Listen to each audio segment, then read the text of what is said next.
십자가에 죽으실 일을 앞두고 그 순환을 받기 전에 감람산에 올라가셔서 기도하실 때 만났던 사건입니다. 여러분 아시다시피 그 누가복음에는 감람산으로 기록되어 있는데 사실은 다른 복음서에 보면 여러분들이 잘 아시다시피 겟세마네라는 그 기록으로 지명이 다르게 기록되어 있기도 합니다. 복음서를 처음부터 읽다 보면 후반대로 복음서가 넘어가면 갈수록 그 복음서의 내용이 무엇을 향하고 있는지 아십니까? 십자가를 향하고 있죠. 그죠? 첫 장부터 끝장까지 자세히 복음서를 읽다 보면 초반부터 마지막 장까지 무언가를 향하고 가고 있다는 사실을 우리가 보게 됩니다. 예수님의 사역 가운데 3대 사역이라고 말하는 사역들이 있는데 가르치고 전파하고 고치신 사역이 예수님의 3대 사역인데 이 사역들이 최종점으로 향하고 있는 곳은 십자가였습니다. 그렇죠? 가르친 것도 십자가를 위한 것이었고 고치신 것도 십자가의 사역을 비유하기 위한 것이었고 전파한 것도 하나님의 나라, 의의 나라인 십자가의 구속을 이야기하기 위해서 전파하였다는 것을 볼 수가 있습니다. 우린 다 같이 예수 그리스도의 십자가를 믿는 믿음의 사람들입니다. 그럼 성경을 보면 알 수 있듯이 하나님께서는요 모든 것을 다 하신다고 하시잖아요. 그렇죠? 성경이 하나님이 모든 걸 하신다라고 말할 때에 그 단어를 어떻게 쓰냐면 전지하시고 전능하신 하나님이다라고 말을 합니다. 그리고 무소부재하신 하나님이라고 말을 하기도 합니다. 그러나 자세히 읽어보면 하나님이 못하시는 게 하나 있어요.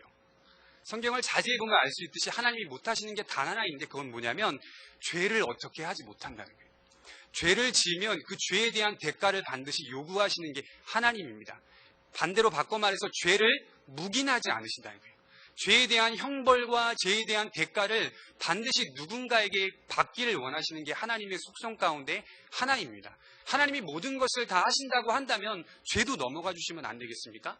그렇죠? 죄도 넘어가 주실 수도 있잖아요. 근데 죄는 안 넘어가 주시는 거예요. 죽어도. 성경의 첫 시작부터 마지막 시작까지 마지막 끝까지 죄는 어떻게 하시지 못하고 죄에 대한 심판은 반드시 있으리라 라고 하나님께서 말씀하시는 것을 우리가 보게 됩니다. 우리 대표인 아담과 하와가 최초의 죄를 범했죠. 그 죄를 우리가 아시다시피 원죄라고 보통 기억을 하고 있습니다. 그것은 인간이 하나님과 같이 되려고 하였던 교만의 죄였습니다. 이 교만의 죄는 하나님 보시기에도 너무나 천막하고 더럽기 때문에 하나님이 그것을 가만히 두질 않았습니다. 그래서 아담과 하와 이후에 태어난 모든 인간들은 죄인으로 태어나서 최종적으로 향하는 목적지가 있으니 그것은 지옥이었어요. 지옥. 누구나 할 것 없이 지옥으로 갈 수밖에 없는 운명으로 이 땅에 태어난 모든 사람들의 길이 걸어가고 있다는 사실을 우리가 보게 됩니다. 우리 인간은요, 우리가 지은 죄에 대한 대가를, 그 형벌에 대한 대가를 하나님 앞에 만족을 드릴 수가 없어요. 왜냐하면 태어난 것 자체부터 죄인으로 태어났기 때문에 우리가 지은 죄에 대한 대가를 하나님께 지불할 수가 없는 거예요. 그걸 뭐라고 말하면 영원히 부패했다. 완전히 부패했다. 우리에게는 선을 행할 만한 능력조차 없다라고 성경은 기록하고 있습니다. 당연히 우리에겐 능력이 없고 선을 행할 만한 무언가도 없기 때문에 하나님께 만족을 드릴 만한 대가를 하나님 앞에 지불할 수가 없다는 것이죠. 아이러니하게 하나님께서는 우리를 심판하신다고 말씀하셨음에도 불구하고 그와 동시에 함께 하나님께서는 예수를 보내겠다고 약속하십니다. 재밌죠? 그죠? 창세기에 타락했는데 창세기에 예수님 보내겠다고 말씀하신 거예요. 하나님은 인간들이 그 죄를 해결할 수 없다는 사실을 아시고 하나님이신 그분이 이 땅에 내려오시겠다고 작정하시죠. 그 작정의 시간은 영원전에 있었어요. 영원전에. 우리를 사랑하셔서 우리를 계획하시고 우리를 구속하겠다는 하나님의 그 은혜의 시간들이 영원전에 있어가지고 지금 이 시간 본문까지 이루어지게 된다는 사실을 보게 됩니다. 예수님은 구약의 선지자들과 마찬가지로 그 말씀한 그대로 예수님은 이 땅에 오셨습니다. 그렇죠? 오셔서 예수님이 하신 그 모든 사역들은 그대로 말씀한 그대로 성취되었고 우리에게 적용되었다는 사실을 보게 됩니다. 한번 여쭤볼까요? 예수님께서 우리의 죄를 과거의 죄와 현재의 죄와 우리가 지을 미래의 죄까지 해결하여 주셨다는 것을 믿으십니까? 이거 믿으셔야 돼요. 미래의 죄를 해결하지 못하신다라고 기억하고 믿고 계시면요, 그건 기독교 진리의 참됨을 허용하지 않는 것입니다. 참된 믿음이 아니라는 거죠. 예수님은요, 과거의 죄만 해결하신 게 아니에요. 현재의 죄도 해결하시고 앞으로 지을 죄까지도 해결해 주셨습니다. 이것은 해결해 주겠다가 아니라 완료된 거라고. 완료. 그럼 우리가 왜 회개해야 되죠? 회개를 통해 우리가 구원받았다는 사실을 알 수가 있거든요.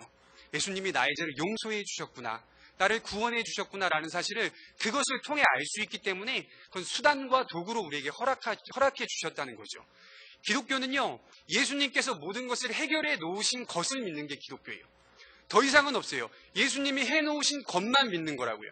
그 이상도 그 이하도 아닙니다. 주님이 해결해 놓으신 것을 믿고 그걸 부여잡고 그분이 가신 그 길을 우리가 따라 살아가는 사람들 아닙니까? 한문으로 그걸 뭐라고 말하죠? 그리스도인이라고 말하죠. 인그리스도라고 말하지 않아요. 그리스도인, 예수님이 먼저고 사람인 인간이 뒤에 있다라는 말이에요. 예수님이 해놓으신 것들을 따라 살아가는 사람의 모습, 그게 참된 믿음의 모습이 아닐까 저는 이 시간 생각을 해봅니다. 오늘 감람산에서 예수님께서 제자들과 함께 이곳에 올라와서 기도를 하십니다. 여러분들이 잘 아시다시피 이 기도는요, 굉장히 예수님에게는 큰 기도였습니다. 성경을 보면 아시다시피 겟세마네 동산에서 기도하셨던 이 기도는 사력을 다한 기도였습니다. 그렇죠? 예수님이 제자들에게 뭐라고 말씀하셨죠? 돌 던진 만큼 그 거리에 두고 제자들에게 얘들아 시험에 들지 않도록 깨어있어라 라고 예수님이 말씀하셨어요. 얘들아 시험에 들지 않도록 기도해라 예수님께서 분명히 말씀을 하셨습니다. 그럼에도 불구하고 예수님을 따르던 제자들은 하나같이 육신이 피곤하여서 뭐했죠? 잠을 잤습니다. 이것이 인간의 연약함 아닐까요? 겟세마네 동산에서 우리가 주님을 따르고 있는 장면을 한번 생각해 볼까요? 제자들이 지금 이곳에서 예배드리고 있고 우리가 과거로 돌아가 봅시다. 과거에서 제자들과 함께 예수님의 말씀을 들었다고 쳐봅시다. 우리는 겟세마네 동산에서 기도했을까요? 아니요. 다 잤어요. 다 잤을 거예요. 한 명도 기도하는 사람 없었을 거예요. 이것이 인간의 연약함이에요. 인간의 연약함을 주님은 아신다고요. 연약한 게 나쁜 게 아니라 연약한 거를 인정하지 않는 게 나쁜 게 아닐까요? 때로는 제가 삶을 살아가다 보면 삶 속에서 바쁜 시간과 바쁜 만남들 속에서 여러 가지 일들을 하고 생활들을 합니다. 생활을 하다 보면 제 마음속에 문득 이런 마음이 드는 거예요. 야, 너 연약하잖아. 야, 너 비정상적인 사람이잖아. 자꾸 그런 마음이 자꾸 내 마음속에 드는 겁니다. 그 마음이 들면 그 즉시 제가 하고 있는 모든 일들에 대해서 다시 한번 생각을 해보게 되는 거예요. 내 자신에 대한 삶과 내 자신이 지금 어떻게 살아가고 있는지를 다시 한번 점검하고 체크하게 되는 시간을 갖게 됩니다. 우리는요, 하나같이 연약해요. 그냥 인정만 하면 됩니다. 교회라는 이 공동체와 교회라는 이 하나님이 세우신 이 기구에 수많은 직분과 직무들이 다 존재합니다. 장로님이 계시고 안수 집사님이 계시고 권사님이 계시고 집사님이 계십니다. 그 직분은 수직적 직분이 아니라 수평적인 직분으로서 서로가 서로를 사랑하고 섬기는 측면에서 기록된 직분 아닐까요? 그 직분이면 어떤 직분을 떠나서 하나님 앞에 나왔을 때의 연약한 모습을 인정해야 한다는 것이죠. 내가 오늘 힘이 듭니까? 힘든 모습 그대로 하나님 앞에 기도할 줄도 알고, 내가 오늘 기쁩니까? 기쁘게 사람들을 친절하게 대할 줄도 알고, 있는 모습 그대로 하나님 앞에 나올 때에 하나님이 그 마음을 보시고 그대로 예배를 받으신다는 거죠. 다윗이 시편에 뭐라고 말씀하셨죠? 상한 마음의 예배를 받으신다라고 말했어요. 찢어지고 갈기가지 상처나고 열등감이 충만하고 우월감이고 교만한 자신의 마음을 있는 그대로 하나님 앞에 내어놓았더니, 죄인된 모습을 내어놓았더니 하나님이 이상하게 받으셨습니다라고 고백하는 것이죠. 하나님, 저는 죄인입니다. 하나님, 저희들은 죄인된 모습으로 연약합니다라고 나와서 하나님 앞에 예배할 때에 하나님이 그 예배를 받으시지, 하나님 저는 아무런 문제 없습니다, 전혀 문제 없고 깨끗하고 의인입니다라고 나와서 예배 드려보세요, 하나님 받으시나? 그 얼굴은 기쁨이 충만하고 그 마음은 성령이 충만한 것 같지만 돌아가 보시면 공허한 마음 투성입니다. 정작 나와서 내 삶이 왜 이러나, 내 인생은 왜 이렇게 꼬였나라고 생각하고 나와서 하나님 당신님밖에 없습니다, 당신님밖에 없습니다라고 고백할 때 그때 주어지는 은혜가 몇 배는 더 클걸요. 그 은혜를 받고 신자는 다음날 월요일부터 일주일 동안 살아갈 수 있는 힘과 능력을 받는 줄 믿으시길 바랍니다. 제자들이 잠을 자고 있는 지금 이 사이 예수님의 기도는 땀방울이 떨어지는 뭐 같았다고요? 핏방울 같았다라고 성경은 기록하고 있습니다. 이것은 정말 사력을 다해 예수님이 기도하신 내용인 것입니다. 우리가 잘 알고 있듯이 예수님은 이런 기도를 하셨죠. 아버지여, 할만하시거든 이 잔을 내게서 옮기시옵소서라고 말씀을 하셨습니다. 이 기도는요, 예수님 당신님께서 당하실 육체적 고통 때문에 두려워서 한 기도는 아니에요. 내가 이제 앞으로 십자가의 고통을 당하니까 아플 거야, 못 하나 들어오면 손바닥 아프겠지, 가시면류관 쓰면 아프겠지, 머리 찌르니까, 이런 측면으로 예수님이 이 잔을 내게서 옮겨주세요라고 말씀하신 기도는 아닙니다. 이 기도의 내용은 그보다 더 깊은 의미가 있는 것이죠.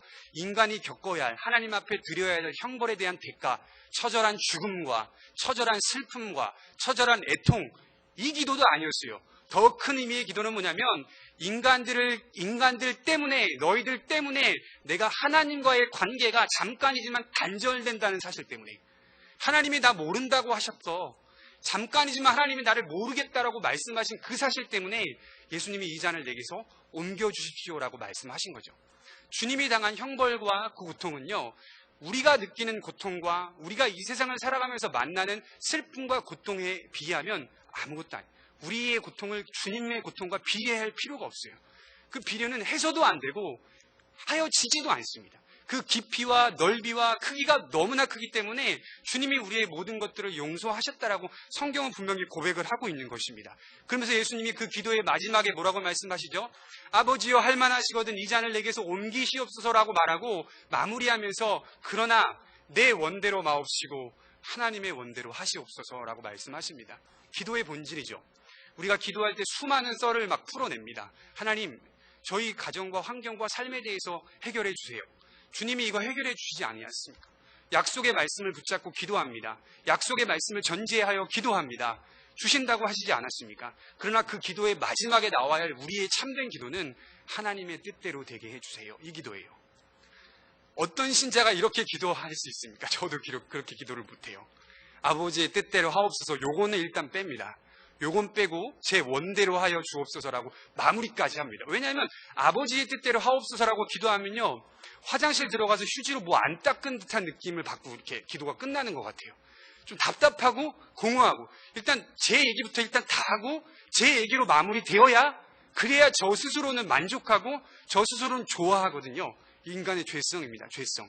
하지만 주님이 기도의 본질과 모범을 보여주셨을 때는 언제나 너희들은 하나님의 나라와 의를 구해야 되는데, 그 의를 구한다는 것은 하나님의 뜻대로 하시옵소서라는 그 준비된 기도의 내용이 나와야 된다는 것입니다.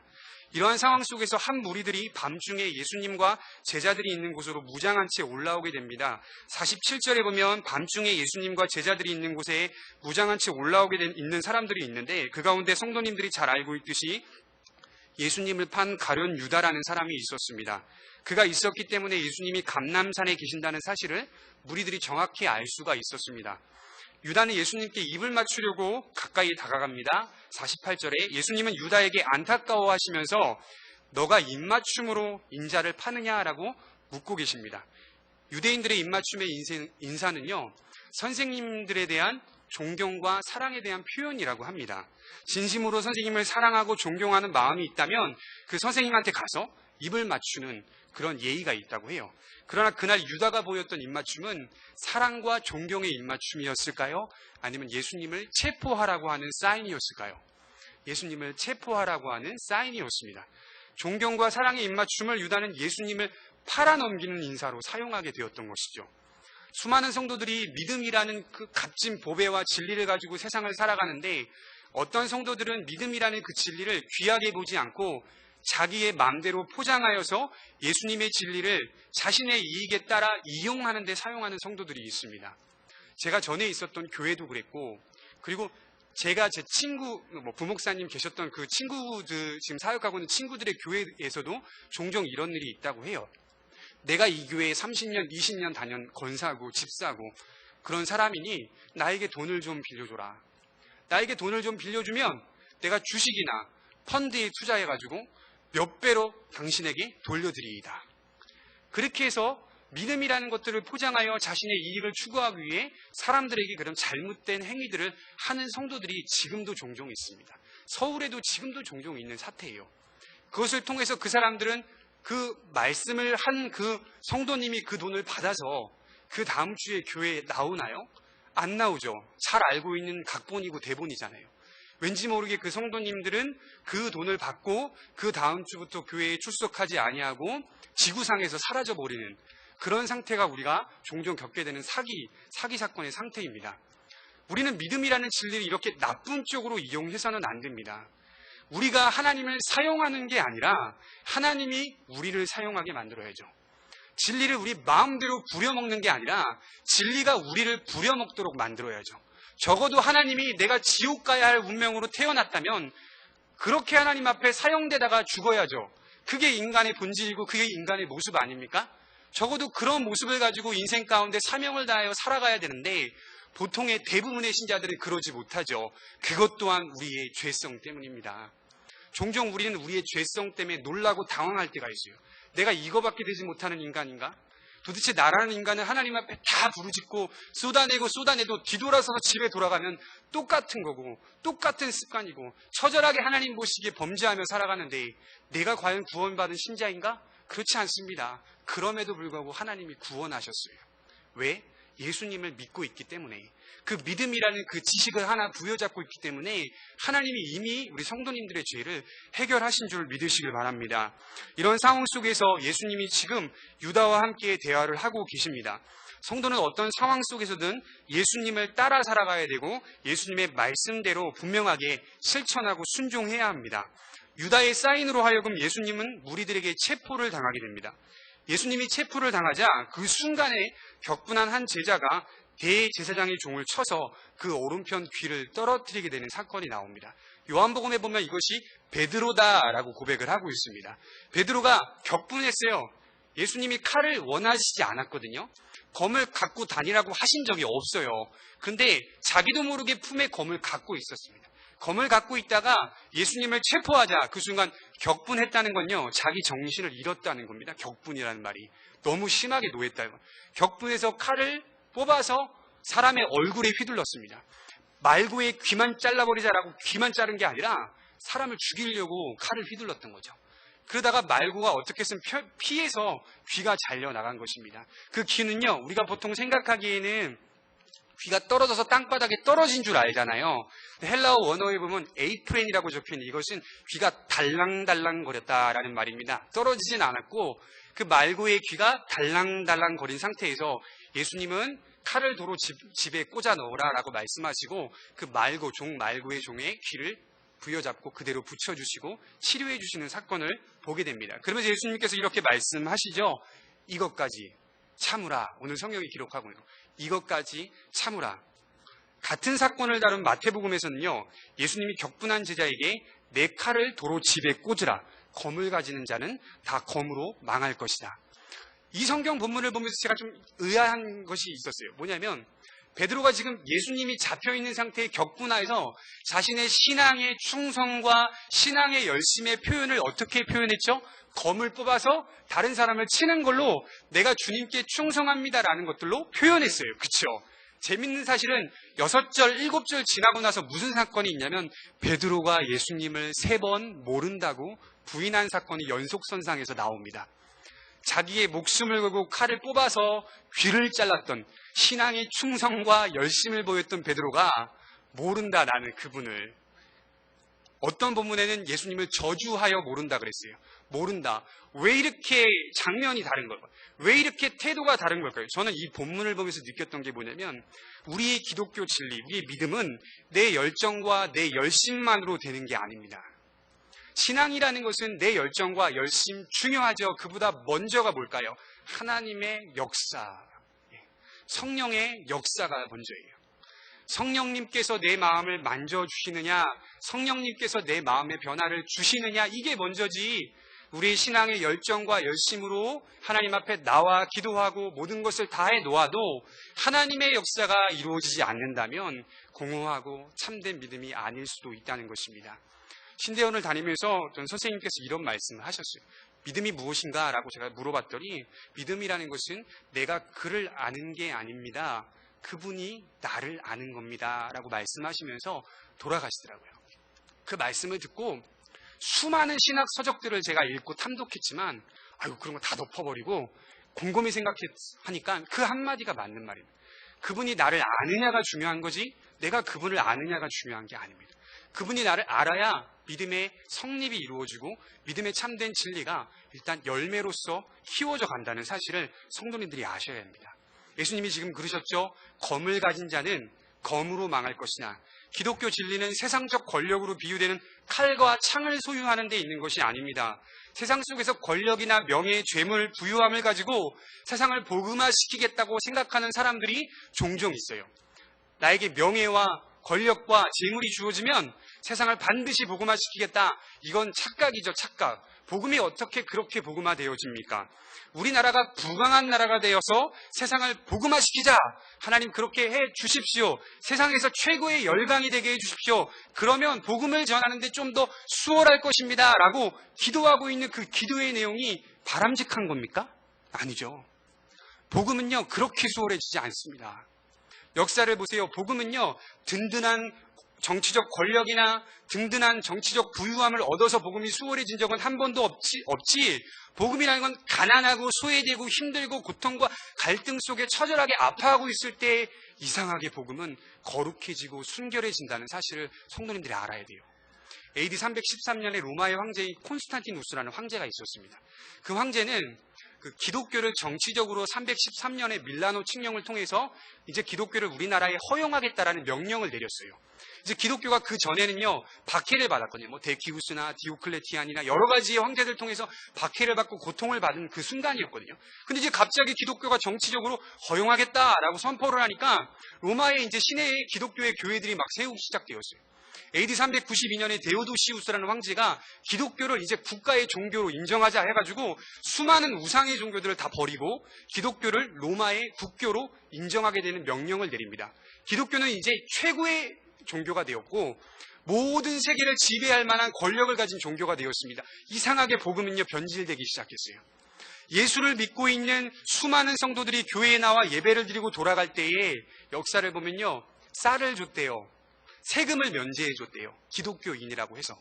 수많은 혜택과 수많은 여러 가지의 어떤 좋은 것들을 다 국가에서 지원을 해줬답니다. 왜? 기독교인이기 때문에. 하지만 기독교는요, 변질되어지고 타락하고 퇴폐되기 시작되었습니다. 그러면서 기독교의 퇴폐를 통해 뭐가 나왔죠? 교황이 나오게 된 거죠. 기독교는 권력과 기득권을 취해가지고 복음화가 안정을 누리고 그 평안함을 갖고 있다면 복음화가 제대로 수행되어질 거라는 착각에서 우리는 벗어나야 될 것입니다. 기독교 복음의 확장성은, 기독교 복음의 수월성은 명예와 권력과 재물의 부유함을 소유한 것으로 된 것이 아니라 그리스도의 인격으로 무장했을 때 가능한 거예요. 내 믿음이 얼마나 자랐는가를 보기 위해서는 그 기준이 딱 하나 있어요. 내 인격이 예수님을 얼만큼 닮았는가. 그 인격의 닮음과 내 믿음의 성장의 척도를 같이 비례하시면 돼요. 이제부터. 그 비례를 통해 내 믿음이 이만큼 자란 거구나. 내 믿음이 아직 이만큼 안 되는구나. 갈라디아서 5장 22절에서 23절에 보면 이런 말씀이 있죠. 오직 성령의 열매는 사랑과 희락과 자비와 양성과 충성과 온유와 절제니, 이런 말씀이 있죠. 9가지 열매가 나오잖아요. 이 9가지 열매는 인격을 의미하고 있는 명사입니다. 사람의 인격됨을 얘기하고 있는 거예요. 보통의 성도들은 그 말씀을 가지고 나는 사랑이 있고 너는 희락이 있고 나는 양선이 없더라, 나는 자비가 없더라, 뭔가 하나를 빼면서 자기가 있는 것을 이야기하기도 하죠. 하지만요, 그 말씀이 갖고 있는 참된 의미는, 그 9가지 열매는 하나로 묶여 있습니다. 단수로 표현되고 있는 명사죠. 그럼 뭐냐? 인격입니다. 그리스도의 인격. 그리스도의 인격을 소유한 사람은 9가지 열매를 한 번에 맺는 거예요. 모는 맺고 모는 맺지 못하는 게 아니라 한 번에 맺는 거라고요. 그러면 하나가 빠지면 다 빠지는 그 순서가 성립이 되는 거죠. 그래서 우리가 그리스도를 닮아가야 된다라고 말하는 것은 우리가 그분의 인격에 따라 삶을 살아가야 하는 것입니다. 성도님들 오래 참고 계십니까? 양선하십니까? 온유하십니까? 자비하십니까? 충성하십니까? 인내하십니까? 좀 부족하잖아요. 그렇죠? 저도 굉장히 부족하고 이기적인 마음 투성이고 막 가득해요. 배가 막 이기적인 것 같고 막 그런 이기적인 마음을 보면서 어쩜 제 인격이 이거밖에 안 되는 건가라는 실망 속에 휩싸일 때 아직 멀었구나. 아직 하나님을 향한 믿음이, 구원의 믿음은 완전히 이루어졌지만 상태적인 구원은 아직 이루어지지 않았구나라는 것들을 생각해 보게 되기도 합니다. 하나님께서 혹시나 우리 성도들에게 재물을 주시기도 합니다. 안 주신다는 게 아니라 명예도 주시기도 해요. 권력도 주시기도 합니다. 그러나 우리가 그걸 보면서요, 흐뭇해하거나 그 재물과 명예와 그 부유함을 보면서 묵상할 필요는 없어요. 하나님이 나에게 주신 외적인 축복들을 바라보면서 진짜 많다. 나 이렇게 부유하다. 나 이렇게 명예롭다라고 생각하면서 흐뭇해야 할 시간이 우리에게는 없다는 거죠. 며칠 전에 현충일이었습니다. 공휴일임에도 불구하고 공휴일이라고 느끼지 못하는 사람들이 있어요. 그 사람의 종자들은 고등학생들. 그죠? 이 종자들은 공휴일임에도 불구하고 공휴일을 즐기지 못하고 어깨를 푹 숙인 채 어디로 갑니까? 독서실이나 도서관에 갑니다. 물론 독서실, 도서관 가보니까 학생들 투성입니다. 거기서 좋은 대학을 가려고 미친 듯이 공부를 합니다. 공휴일임에도 불구하고 그렇게 공부를 해요. 그들의 마음과 생각 속에서는 현충일? 뭐? 이거예요. 뭐? 어쩌라고? 현충일? 3.1절? 뭐? 어쩌라고? 대학이 지금 코앞인데 아무것도 없어요. 그걸 보면서 제가 느낀 거는 예수님 믿는 사람들이 이거 아닌가? 사람들이 휴일을 지키며 살아가고 영화도 보고 문화를 즐기지만 그리스도인들에게 있어서 갖고 있어야 할 마음은 그게 뭐? 문화를 즐기는 게 뭐? 지금 쉬는 게 뭐? 우리가 해야 할 것은 하나님이 정해놓으신 목표를 바라보는 거죠. 우리가 지금 휴일이라고 쉬는 게 아닌 거 아닙니까? 우리 신앙은 하나님이 정해놓으시고 하나님이 붙잡아야 할 그 목적과 목표 때문에 바쁜 것이지 우리의 일상이 바빠서 바쁜 게 아니에요. 우리가 하나님을 위하여 살아가는 사명 때문에 바쁜 것이지 내 삶이 고단하고 피곤해서 바쁜 게 아니라고요. 가끔 우리는 우리의 삶에 대해서 묵상하고 생각할 시간들을 갖기도 하죠. 물론 필요합니다. 하지만 더 앞에 있는 목적과 목표를 바라보십시오. 사도 바울이 이렇게 말하죠. 내가 이미 얻었다 함도 아니요 온전히 이루었다 함도 아니라 내가 이제 잡힌 바 된 그것을 잡으려고 쫓아가노라. 이 말은 뭐냐면요. 내가 갖추고 있는 학식과 내가 갖추고 있는 재산과 내가 갖추고 있는 부유함 많긴 하지만 사실 나는 이게 나에게 있어서 그렇게 도움이 된다고 생각 못한다. 그리고 이게 나에게 있어서 내 인생을 바꿔갈 만한 가치 있는 것도 아니다. 나는 아직 아무것도 잡은 게 없다. 그렇게 얘기하고 있어요. 수많은 영혼들에게 복음을 증거했고 열심을 다하여 사력을 다하여 살아간 사도 바울이 얘기한 거는 내가 지금 잡은 게 하나도 없다. 우리도 마찬가지죠. 우리가 지금 잡은 게 있습니까? 없습니다. 전혀 없습니다. 잡아가야죠. 세강교회가 목사님을 통해서 부흥하고 성장할 줄 믿습니다. 믿으시죠? 그 믿으시면 이제 앞으로 잡아야 할 것들을 계속 잡아가는 거예요. 잡았다 하더라도 누가 물어봐요. 세강교회는 부흥하니? 아니요. 좀 못 잡았습니다. 아직 잡아야 할 거 많습니다. 계속해서 그 목적과 목표를 바라보며 살아가는 겁니다. 성도들의 삶이 각자 다른 삶의 과정 속에서 각각 개개의 시간과 개개의 생활과 개개의 패턴대로 삶을 살아가고 있지만 결과적으로 우리가 바라봐야 할 목적과 목표는 하나죠. 그죠? 십자가의 목표를 가지고 살아가는 거 아닙니까? 그 목표만을 가지고 살아갈 때에 우리의 방향성을 가지고 그 삶을 살아갈 때에 우리는 분별력을 가질 수 있어요. 무슨 분별력? 선이 무엇인지 악이 무엇인지를 알 수가 있는 거예요. 좋은 게 무엇인지 나쁜 게 무엇인지 명확하게 알 수가 있다는 것입니다. 처음 본문을 시작했을 때 예수님을 잡으러 온 사람들을 47절에 뭐라고 말하냐면요. 무리들이라고 말합니다. 47절에. 하지만 이제 사건이 흘러감에 따라 52절에 뭐라고 말하죠? 대제사장들과 성전의 군관들과 또 누구요? 장로들이다라고 성경은 이야기하고 있어요. 처음에 42절에는요, 무리들, 인칭을 쓸 때 무리들이라고 모호하게 표현했던 그 말씀이 53절에, 52절에 보면 이제 정확하게 지목하고 있습니다. 누가가. 대제사장과 장로와 성전의 군관들이었다라고 말하고 있어요. 이 사람들은요, 당시 하나님의 교회를 대표하고 있는 사람들이었습니다. 이 사람들은 언제나 교회와 연관이 있는 사람들이었습니다. 그리스도께서 오시기 전 하나님의 사랑과 하나님의 주권과 하나님의 은혜를 알려준 사람이 누군지 아세요? 이 사람들이었어요. 하나님의 사랑은 이런 겁니다. 하나님의 주권은 이런 겁니다. 율법은 이런 겁니다. 이 사람들이 죄다 알려준 사람이었어요. 소위 말해 이스라엘에서 가장 존경받는 사람들이었습니다. 그런데 이 사람의 지금 모습을 볼까요? 이 사람들의 모습. 그런 그들의 모습에는 한 손에는 검, 한 손에는 망치를 들고 있어요. 망치를.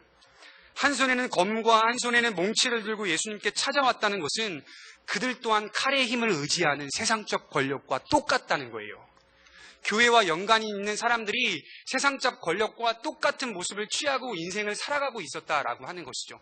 그러면 이 사람들은 결국 명목상 교회를 대표하고 있는 사람들이라는 것입니다. 더구나 낮 시간에 성전에 예수님께서 말씀을 전할 때에 체포하면 되잖아요. 예수님이 낮 시간에 설교할 때.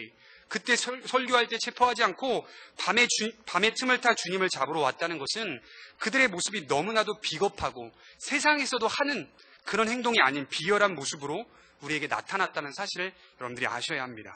주님은 그들에게 이렇게 말하죠. 53절의 말씀을 마무리하면서 이제는 너희 때요 어둠의 건세로다 하라고 예수님께서 말씀을 하고 계십니다. 자칫 이 말씀을 오해하시면 이제는 너희 때다 라고 말씀하신 이 이야기, 시간적인 이 의미가 어떤 의미로 이해될 수 있냐면 하나님이 그 시간과 동떨어져서 그 시간을 그냥 지켜만 보고 계신다. 그 시간은 어둠의 시간이다. 어둠이 장악하고 어둠의 권력이 이 온 세상을 지배하던 시간이다라고 이해할 수도 있습니다. 하지만 이 말씀의 의미는 하나님께서 어둠의 때가 허용될 수 있도록 하나님께서 흔쾌히 허용하셨다는 거예요. 흔쾌히. 모든 때는 하나님의 통치 안에 있습니다. 믿으십니까? 모든 시간은 하나님의 시간 속 안에 있습니다. 그 시간 속 안에서 하나님의 허용하시느냐, 허용하시지 않느냐에 따라서 선과 악이 나눠진다는 사실을 성도님들이 아셔야 돼요. 하나님이 지금 악을 허용하셨습니다. 어둠을 허용하셨습니다. 그러면 어둠을 허용했다면 어둠의 열매를 맺어야 되잖아요. 어둠의 열매를 안 맺고 무슨 열매를 맺죠? 십자가의 열매를 맺었어요. 이해가 안 되죠, 그렇죠? 어둠의 열매를 맺어야죠. 어둠의 권세를 허용했으면, 그러나 나중에 십자가의 열매를 맺었다고요. 이 말씀은 어둠이 아무리 역사하고 활동한다 하더라도 하나님의 통치 속에 있기 때문에 하나님의 뜻을 실패케 할 수 없음을 믿으시길 바랍니다. 이게 하나님이 오늘 우리에게 말씀하시고자 하시는 의미라는 것입니다. 여기서 말씀하시는 어둠의 권세는 분명히 하나님보다 권세가 크다라는 의미가 아니라 예수님이 이 권세보다 크다 하지만 허용하셨다라는 의미로 우리는 그 말씀을 받고 있습니다.